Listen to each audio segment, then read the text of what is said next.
Birinchi bob. Kuchning o'zgaruvchan tabiati. Bundan qariyb 4 asr muqaddam Niccolo Machiavelli Italiyadagi shahzodalarga sevilishdan ko'ra ulardan qo'rqishlari muhimroq ekanini maslahat bergan. Ammo bugungi dunyoda ikkalasi ham bo'lishi maqsadga muvofiq. Qalblar va aqllarni zabt etish har doim ham muhim bo'lgan, ammo global axborot asrida bu yanada dolzarbligi kasb etmoqda. Axborot bu kuch. Bugun zamonaviy axborot texnologiyalari ma'lumotlarni har qachongi tarixdan ko'ra kengroq tarqatmoqda.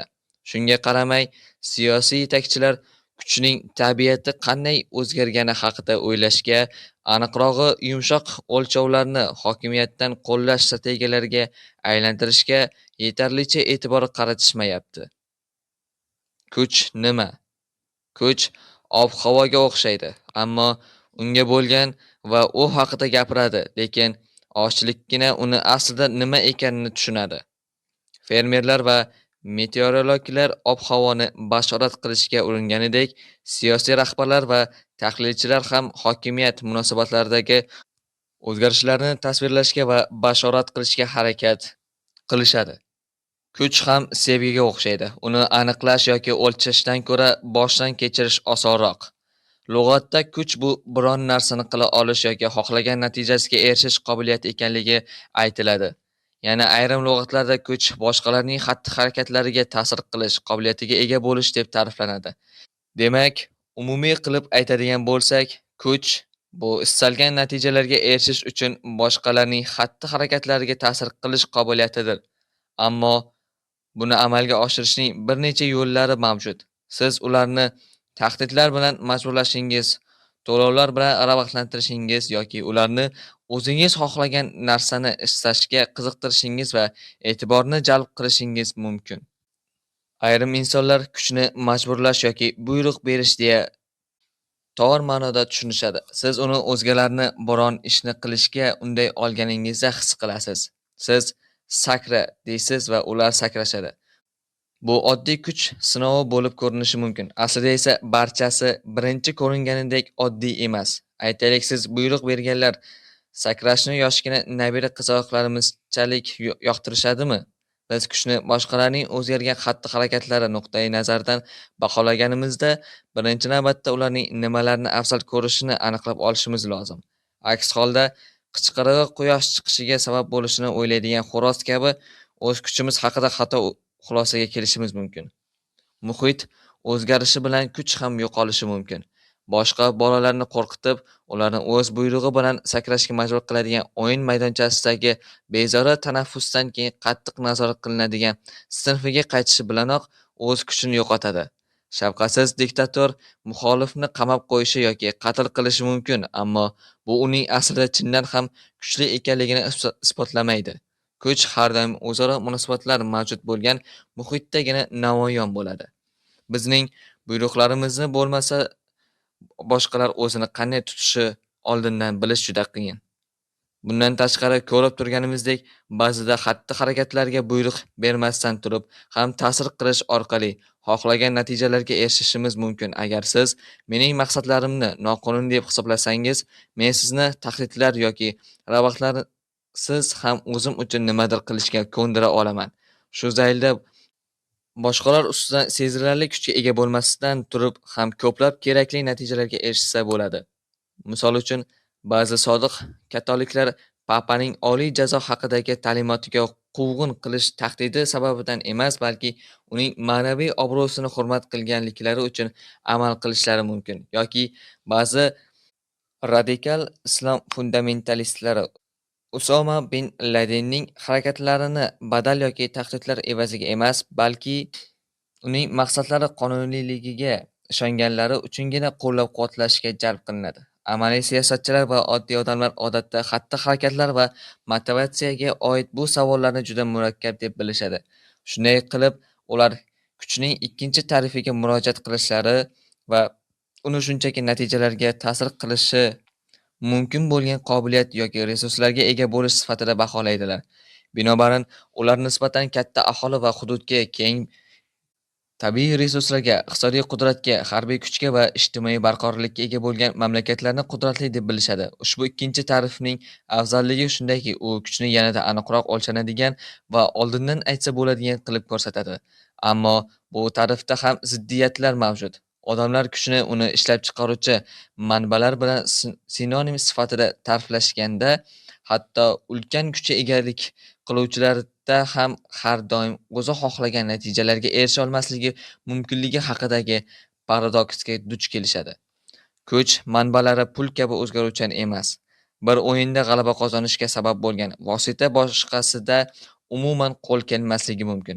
Agar o'yin bridge katta o'yini bo'lsa, g'alabani pokerning qo'lida ushlab turish ham yordam bermaydi. Kuch resurslariga ega bo'lish har doim ham kerakli natijaga erishish kafolati emas. Misol uchun, resurslar nuqtai nazaridan Qo'shma Shtatlar Vyetnamdan ancha kuchliroq edi, ammo biz Vyetnam urushida yutqazdik. Amerika 2001-yil dunyodagi yagona super kuch edi, lekin 11-sentyabr voqealarining oldini ololmadik. Resurslar orqali kerakli natijalarga erishish va ularni tayanch kuchga aylantirish uchun yaxshi ishlab chiqilgan strategiya va mohir rahbarlik talab qilinadi. Biroq 1941-yilda Yaponiya va Germaniya yoki 1990-yilda Saddam Husayn bilan bog'liq voqealar guvohlik berganidek, strategiyalar ko'pincha puxta tuzilmagan va rahbarlar ham vaziyatga to'g'ri baho bera olmagan bo'lib chiqadi. Har qanday o'yinda dastlabki taxmin doimiy kimning qo'lida yuqori kartalari borligini aniqlashga qaratiladi. Ammo bu yerda eng muhimi siz qaysi o'yinni o'ynayotganingizni yaxshi tushunib olishingizda. Qaysi manbalar muayyan vaziyatda kuchning harakatini uchun eng yaxshi siyosiy ta'minlaydi. Neft sanoati davrida oldin ta'sirchan quvvat manbai bo'lmagan va uran ham to yadroviy asr boshlanmaguncha hech qanday ahamiyat kasb etmagan. Oldingi davrlarda xalqaro kuch manbalarini baholash ancha osonroq bo'lgan bo'lishi mumkin. Xalqaro siyosatda qudratlilikni an'anaviy sinov mezoni bu urushdagi kuchlilik darajasi edi. Lekin asrlar o'sha texnologiyalarning rivojlanishi ortidan urushdagi kuch manbalari ham o'zgarib kelmoqda. Masalan, 18-asr Yevropasida asosiy kuch manbai uning aholisi hisoblangan. Boisi ular siyosiy soliq to'lovchi va piyoda askarlar sifatida ko'rilar edi.